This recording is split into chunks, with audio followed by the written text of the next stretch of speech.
ஓம் ஈஸ்வரா குருதேவா. மாமகரிஷி ஈஸ்வரபட்டாய சர்க்குருதேவரின் அருளாசி அருள் சக்தியும் பேரருளும் பேரொளியும் நாம் அனைவரும் பெறுவோம். அன்பு தாய்மார்களே, சகோதர சகோதரிகளே, நண்பர்களே, தியான ஒளி அன்பர்களே, அருளாளர்களே, ஞானிகளே, தவசிகளே, மகான்களே, நாளைய உலகை காக்கும் உத்தம ஞான குழந்தைகளே, அனைவரையும் மனம் மொழி மெய்யால் வணங்கி மகிழ்கின்றேன்.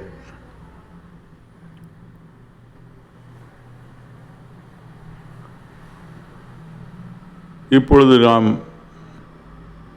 பார்க்க இருப்பது குருவிடம் பெற்ற அனுபவங்கள். மண்ணுடன் மண்ணாகும் மாய வாழ்க்கையில்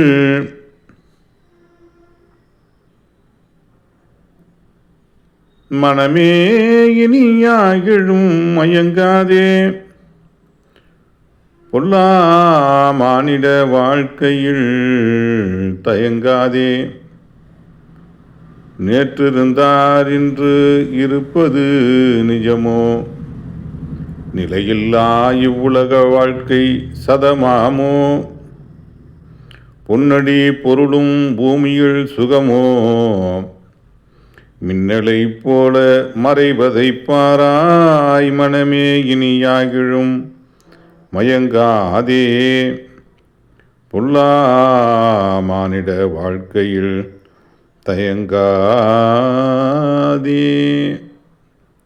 இப்படி தான் ஆரம்பிக்கிறாங்க. இந்த பகுதியே இப்படி தான் ஆரம்பிக்குது. அதாவது இதோடைய தலைப்பு, இன்றைய தலைப்பு எப்படின்னு கேட்டிங்கன்னா, முள்ளம்பன்றியாக அடுத்து சரீரம் பெறுபவர் யார்? முள்ளம்பன்றியாக அடுத்து சரீரம் பெறுபவர் யார்? அனைத்தையும் நாம் தெரிஞ்சுக்கணுங்க. அதாவது எப்படின்னு கேட்டிங்கன்னா, உலகம் எப்படி இயங்குது, உலகத்தில் நாம் எப்படி இயங்க வேண்டும் என்பதற்காக எல்லாவற்றையும் அறிந்து கொள்வது அவசியமாகிறது. அதனால தான் சாமி எல்லாத்தையும் ஒவ்வொன்றையும் சொல்லிகிட்டே வராங்க. இப்போ இந்த எடுத்ததுமே இந்த பாடல் வர்றதுக்கு காரணமே அதுதான். அதாவது என்னென்னா, உணர்வின் இயக்கத்தை புரிந்து கொள்ள வேண்டும், அறிந்து கொள்ள வேண்டும் என்பதற்காகத்தான். ஆக பொல்லா மானிட வாழ்க்கையில் தயங்காதே அப்படிங்கிறதுல என்னன்னு கேட்டிங்கன்னா, எப்போ பார்த்தாலும் தயங்காத, ஆத்ம சுத்தி பண்ணுறதுக்கு தயங்காத, அதான் அதனுடைய உட்பொருள். எனக்கு புரிந்த வரைக்கும் நான் சொல்கிறேங்க. நான் என்னுடைய வாழ்க்கையில் அனுபவித்த வரைக்கும் சொல்கிறேன். அப்போ உடனே நம்ம என்னன்னு கேட்டிங்கன்னா, அந்த தீமையான நஞ்சான உணர்வுகளை வெல்வதற்கு உடனே அந்த அகத்தின் துருவனாகி, துருவ மகிழ்ச்சியாகி, துருவ நட்சத்திரமான அந்த துருவ நட்சத்திரத்தின் பேராற்றல் கொண்ட பேரொருள் பேரொழி எங்கள் உயிர்வொளி உடல் முழுவதும் படரணும். உடலில் ஜீவனுக்கள் ஜீவான்மாக்கள் பெறணும்.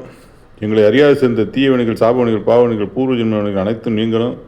நாங்கள் பார்ப்போர், எங்களை பார்ப்போர் அனைவரும் நலமும் வளமும் பெற வேண்டும், மலர்மணம் பெற வேண்டும், மகிழ்ந்து வாழும் சக்தி பெற வேண்டும், நல்லுணர்வு நல்லெண்ணம் பெற வேண்டும். இது எடுத்தோம்னாலே போதுமானதுங்க. எல்லாமே சரியாயிக்கும். சரி, இப்போ உள்ற போலாம்.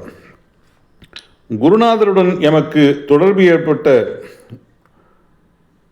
ஆரம்ப காலங்களில் செய்து கொண்டிருந்த தொழிலை விட்டுவிட்டு குடும்பத்தின் நிலைகளை எண்ணி மிகவும் சோர்வான நிலைகளில் கவலைப்பட்டு கொண்டிருக்கும் சமயத்தில் குருநாதர் என்னை ஸ்ரீவில்லிபுத்தூர் அருகே உள்ள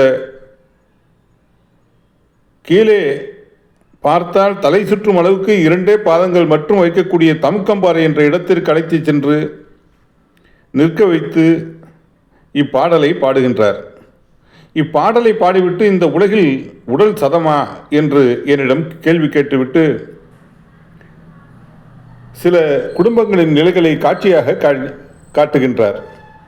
நான் மனச்சோர்வோடும் மனக்கலக்கத்துடன் இருக்கும் பொழுது இந்த வேதனையான உணர்வுகள் எவ்வாறு உடலில் விளைகின்றது என்பதனையும், மந்திர உணர்வுகள் எவ்வாறு செயல்படுகின்றது என்பதனையும், குறை கூறும் உணர்வுகள் இந்த மனித உடலுக்குள் என்னென்ன மாற்றங்கள் ஏற்படுத்துகின்றன என்பதையும் காட்சியாக காட்டுகின்றார். இம்மனித வாழ்க்கையில் ஒருவன் நல்ல மனிதனாக வாழ்ந்தாலும் குடும்பத்தில் சிறிதளவு சிக்கல் ஏற்பட்டால் வேதனையுடன் இருண்ட சூழ்நிலையில் சிக்கித் தவிர்க்கும் நிலைகளை காட்டுகின்றார். இந்த உலகம் நிலையில்லாத உலகமாக இருக்கின்றது. இந்த உலகத்தில் நீ எதை சதமாக்க வேண்டும் என்று உணர்த்துகின்றார். ஒருவன் பெரிய வசதி வாய்ப்புகளுடன் இருந்தாலும் தனது குடும்பத்தில் சிக்கல் ஏற்பட்டு அதை எண்ணி எண்ணி வேதனைப்பட்டு அந்த வேதனையின் நிலைகளால் நோய்வாய்ப்பட்டு அதே உணர்வுகளோடு அந்த உடலை விட்டு பிரிந்து செல்லும் உயிரான்மா சந்தர்ப்பவசத்தால் பெரிதொரு உடலில் புகுந்து அந்த உடலையும் செயலற்றதாக ஆக்கி அவ்வுடலில் என்னென்ன நிலைகளை செய்கின்றது என்ற இயற்கையின் உண்மை நிலைகளை உணர்வுபூர்வமாக காட்டுகின்றார். மேலும்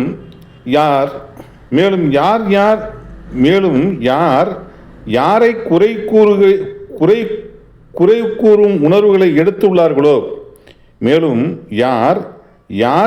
கூறும் உணர்வுகளை எடுத்துள்ளார்களோ குறை கூறிய உணர்வுகள் அவ்வுடலிலே விளைந்து ஊழ்வினையாகி அந்த குறையான உணர்வுகளை தனக்குள் சேர்த்து கொண்ட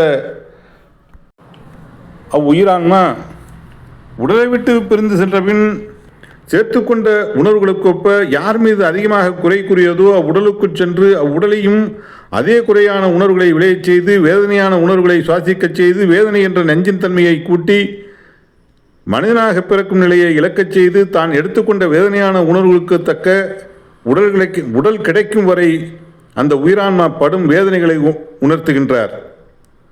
மனித உணர்வுகளை இயக்கும் 1008 குணங்கள் கொண்ட 1000 விதமான குடும்பங்களை காண்பித்து அவர்கள் செல்வங்களை சம்பாதித்தது எப்படி போனது என்ற நிலைகளை விளக்குகின்றார். மேலும் பல தெய்வங்களை வணங்கி பல யாகங்களை செய்து பல வேள்விகளை செய்து அதன் வழியில் பொருள் ஈட்டி அந்த உணர்வின் பதிவுகளை கூட்டிக் கொண்ட அந்த உயிரான்மா அந்த உடலை விட்டு வெளியே வந்தபின் எந்த தெய்வத்துக்கு உரிய மந்திரங்களை ஓதியதோ அதன் நிலைகளிலே இந்த ஆன்மா சிக்கி சுழண்டு கொண்டும் இன்னொரு உடலுக்குள் செல்ல முடியாதபடி அதிகமாக வேதனைப்பட்டு கொண்டும் எவ்வாறு அல்லல்படுகிறது என்று நிலைகளை காட்டுகின்றார். இதேபோல் மந்திரவாதிகளை அதனதன் அடிப்படையில் மனித உடலில் பதிவு செய்து மந்திரவாதிகளை அதனதன் அடிப்படையில் மனித உடலில் பதிவு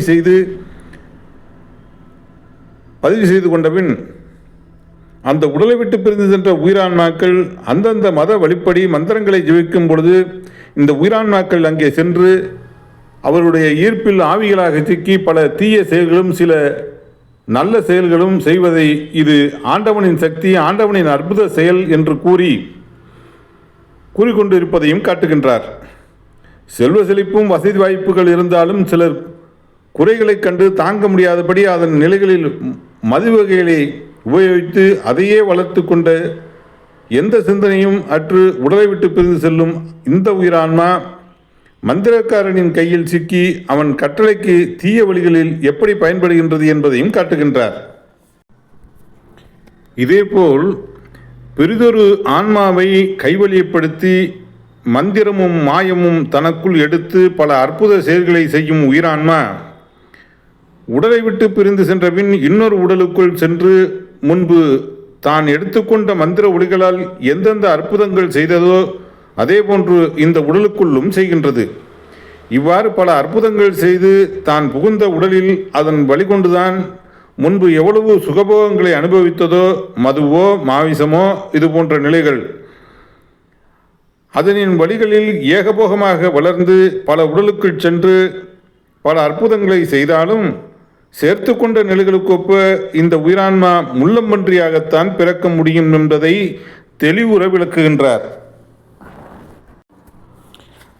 அவ்வாறு முள்ளம்பன்றியாக பிறந்தாலும் தனக்கு பாதுகாப்பாக முட்கள் இருந்தாலும் ஒரு பொந்தினுள் அது செல்லும் பொழுது அதன் முட்கள் குத்தி எவ்வளவு வேதனைப்படுகின்றது என்ற நிலையையும் மந்திர ஒளிகளை கொண்டு எத்தனை பேருக்கு எத்தனை வேதனைகளை உருவாக்கினார்களோ அதன் நிலைகளில் அந்த உணர்வின் ஒளி அலைகள் முள்ளம்பன்றியாக எப்படி பிறக்கச் செய்கின்றது என்ற நிலைகளை உணர்த்தினார். நாம் நமக்கு வேண்டியவர்களாக இருந்தால் வேண்டியவர்கள் துன்பப்படும் பொழுது வேதனைப்படுகின்றோம். அதே சமயம் வேண்டாதவர்களாக இருந்தால் அவர்கள் துன்பப்படும் பொழுது ரசிக்கின்றோம். அவ்வாறு அவர்கள் துன்பப்படும் பொழுது அந்த உணர்வை நாம் நுகர்ந்து ரசிக்கும் பொழுது நமக்குள் அந்த உணர்வு மகிழ்ச்சியை ஊட்டி அவர்கள் வாழ்க்கையில் எத்தகைய துன்பத்தை மேற்கொண்டார்களோ அந்த உணர்வுகளை நமக்குள்ளும் தோற்றுவித்து எவ்வாறு செயல்படுகின்றது என்பதையும் காட்டுகின்றார். இந்த மனித உடலிலே எதை சதமாக வைத்துள்ளோம், இந்த மனித உடலிலே எதை சதமாக வைத்துள்ளோம், எதை சதமாக்க வேண்டும் என்ற உணர்வினை எனக்கு ஊட்டுகின்றார். அகத்தியமா மகரிஷி காட்டுப்பகுதியில் வாழ்ந்து வந்தாலும் சந்தர்ப்பவசத்தால் அன்னை தந்தை அருளால் அவரிடத்தில் ஆழமாக பதிந்த உணர்வின் தன்மை கொண்டு நஞ்சினை வேதனையை வென்றிடும் உணர்வு கொண்டு அந்த உணர்வின் அலையை தனக்குள் பெற்று அதன் நிலைகள் கொண்டு ஒளியின் சிகரமாக அந்த உணர்வுகளை தனக்குள் வளர்த்து மெய்யொலியின் உணர்வாக என்றும் உயிருடன் ஒன்றிய நிலைகள் கொண்டு என்றும் பெருவீடு பெருநிலையின் ஒளியின் சரீரம் பெற்றார் என்ற நிலைகளை உணர்த்துகின்றார். மகரிஷிகளின் உணர்வுலைகள் சூரியனின் காந்த சக்தியால் கவரப்பட்டு இன்று சக்தி வாய்ந்ததாக உள்ளது. அவர்களை பின்பற்றி பின்வந்த மனிதர்கள் தன் உடலிலே அந்த உணர்வுகளை பதியச் செய்து அதே இயக்க உணர்வோடு இப்பூமியிலே மனித வாழ்க்கையில் ஏற்பட்ட வேதனை என்ற நஞ்சினை வென்றிட்ட அம்மகர்ஷிகளை எண்ணி ஏங்கி அவ்வுணர்வை சேர்த்து அந்த ஆற்றல் மிக்க சக்திகளை வளர்த்து இம்மனித வாழ்க்கையில் வந்த துன்பங்களை எண்ணாது அம்மெய்ஞானியின் உணர்வை பெற வேண்டும் என்ற உணர்வுடன் விண்ணிலே சப்தரிஷி மண்டலங்களாக உள்ளார்கள் என்ற நிலையினை காட்டுகின்றார். இப்பூமியில் அகத்தியமா மகரிஷி தனக்குள் பெற்று உணர்ந்து வெளிப்படுத்திய உணர்வலைகள் இன்றும் உள்ளது. இந்த உணர்வின் ஆற்றலை நீ உணர்ந்து அறிந்து அதனின் உணர்வின் நிலையாக உனக்குள் நிலைத்திடச் செய்து உன் உணர்வை விண்ணோக்கி ஏகி விண்ணின் ஆற்றல் மிக்க தன்மையை நீ எவ்வாறு வளர்க்க வேண்டும் என்று கூறி ஏ மனிதா என்று குரல் எழுப்புகின்றார். இந்த உணர்வின் ஆற்றலை நீ மெய் உணர்வாக பெற்று மெய் உணர்வுடன் செல். இம்மாய வாழ்வில் நீ பெற வேண்டியதும் அதுவே. இதனை சிக்கன பிடித்துவிடு. மெய் உணர்வினை பெற வேண்டும் என்ற உணர்வினை வளர்த்துவிடு. என்றும் உயிருடன் உணர்வின் தன்மையை நிலைத்துவிடு. உயிருடன் ஒன்றிய உணர்வுகளை ஒளியின் சரீரமாக ஆக்கிவிடு. நிலையான பெருவீடு என்ற நிலையினை அடைந்துவிடு. அதனின் நிலைகள் கொண்டு உணர்வின் ஒளியாக என்றும் அழியா ஒளிச்சுடராக என்றும் நீ நிலைத்து விடு என்று குருநாதர் உணர்த்துகின்றார். இந்த அளவில் இது நிறைவாகுது. ஓம் ஈஸ்வரா குருதேவா கருணை ஸ்வரூபா. அதாவதுங்க,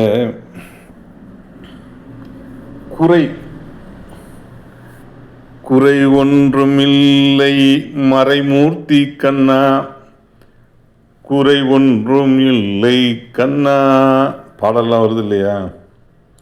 எந்த சபர்மதி மகாத்மா காந்திஜி நிறுவனம் செய்த சபர்மதி ஆசிரமத்தில் அதனுடைய அங்கத்தினர்கள் யாராக இருந்தாலும் சரி, ஏதாச்சும் ஒரு குறையை பார்த்துட்டா அவங்களே அந்த குறையை நிவர்த்தி செய்ய வேண்டும்.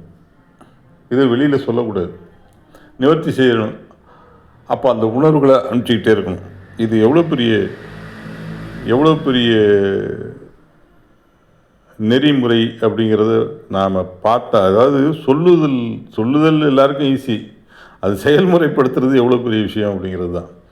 சரி, குறை அதே சமயத்தில் என்னன்னு கேட்டிங்கன்னா, குறைங்கிறது ஒரு விஷயத்தை நாம் பேசாமலும் இருக்க முடியாது, பேசி தான் ஆகணும். அந்த பேசுகிற பேச்சை எப்படி பேசணும், எல்லாரையும் கூப்பிட்டு வச்சு இதை எப்படி சொல்யூஷன் இதுக்கு காணலாம் அப்படிங்கிறத எடுத்து தீர்வு என்ன அப்படிங்கிறத டிஸ்கஸ் பண்ணி தீர்வு நோக்கி போகட்டும். தீர்வை நோக்கி போகக்கூடிய தன்மைகளாக இருந்தால் அதனால் தப்பு கிடையாது. நல்ல விஷயத்தின் தன்மைகள் குரு காட்டிய அருள் வழியில், குரு காட்டிய நெறிவழியில் நாம் அந்த தீர்வை நோக்கி செல்லும் பொழுது அது அருள் உணர்வுகளை நமக்குள் பெருக்கும். இந்நேர வழியிலும் இந்த அருளுரையை, சாமியுடைய அருளுரையெல்லாம் கேட்டுட்டு இருந்தவங்க, அவங்க வாழ்க்கையில் அறியாது சேர்ந்த தீய வினைகள், சாபவினைகள், பாவனைகள், பூர்வ ஜென்ம வினைகள் அனைத்தும் துருநட்சத்திரத்தின் பேரருள் பெருளியால், சப்தரிஷி மடங்களின் பேரருள் பெருளியால் நீங்க பெற்று அவர்கள் வாழ்க்கையில் உடல் நலம், உங்கள் வாழ்க்கையில் உடல் நலம், உடல் பலம், மனநலம், மனபலம், தொழில் வளம், செல்வம், சொல்வாக்கு பெற்று அருள் ஞானம் பெற்று அருள் வாழ்க்கை வாழ்ந்து மலர்மணம் பெற்று மகிழ்ந்து வாழ்ந்திடும் சக்தி பெற்று கனியை போன்று சுவையான சொல்லும் செயலும் பெற அருள் புரிவாய் ஈஸ்வரா. தெய்வ குணம் பெறுவோம், தெய்வ சக்தி வளர்ப்போம். அனைவருக்கும் மகிழ்ச்சி, பேரானந்தம். அப்புறங்க அருள்வழி சொந்தங்களே, இந்த வீடியோ பிடிச்சிருந்தா லைக் பண்ணுங்கள், ஷேர் பண்ணுங்கள், அப்புறம் ஃபார்வேர்ட் பண்ணுங்கள். கமெண்ட் செக்ஷனில் உங்களுடைய பதிவுகள்லாம் என்னென்னலாம் நினைக்கிறீங்களோ அதெல்லாம் பதிவு பண்ணுங்கள். மற்ற வீடியோலாம் பாருங்கள், பார்த்துட்டு உங்களுக்கு பிடிக்கும்னு நினைக்கிறேன், பிடிக்கும்னு நம்புகிறேன். அப்படி பிடிச்சிருந்ததுன்னு சொன்னால் சப்ஸ்கிரைப் பண்ண மறந்துடாதீங்க. ஓம் ஈஸ்வரா குருதேவா.